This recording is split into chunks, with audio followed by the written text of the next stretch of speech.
What's up, sports fans, and welcome to RivalryRage.com. I'm Dr. Smack, and joining me today is Tim Jones. We're here to talk about the SEC tournament starting next week. Tim, what are your thoughts on this tournament? You got Florida, Kentucky, Vanderbilt, which are all in the top 25. Not usually a powerhouse conference in college basketball, but they're doing pretty good this year. So what do you think is going to happen in the tournament next week? Well, it should be an interesting tournament because anyone could win it. Florida's had a great team through the years. Obviously, they've had a couple national championships.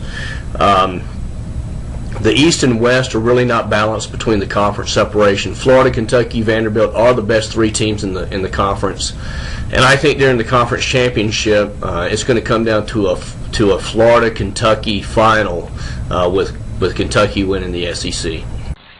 How many teams do you think are going to make the NCAA tournament out of the SEC?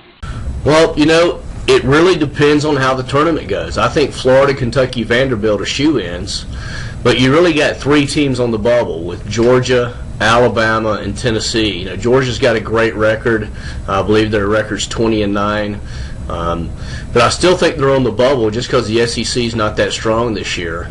The most talented team next to Kentucky may be Tennessee. They're a very talented team, but they've had some terrible losses. They had some really good wins early on over Pitt, Villanova, and they've beat Vanderbilt twice. But they've had some just devastating losses to teams that is not even in the same caliber league as these other SEC teams. So I think Georgia, Alabama, Tennessee are all on the bubble. Three definites, but they could end up with five teams in the dance. Yeah.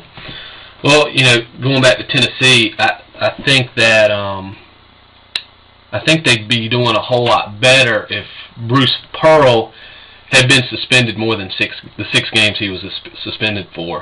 They seemed to play really well when he wasn't on the court.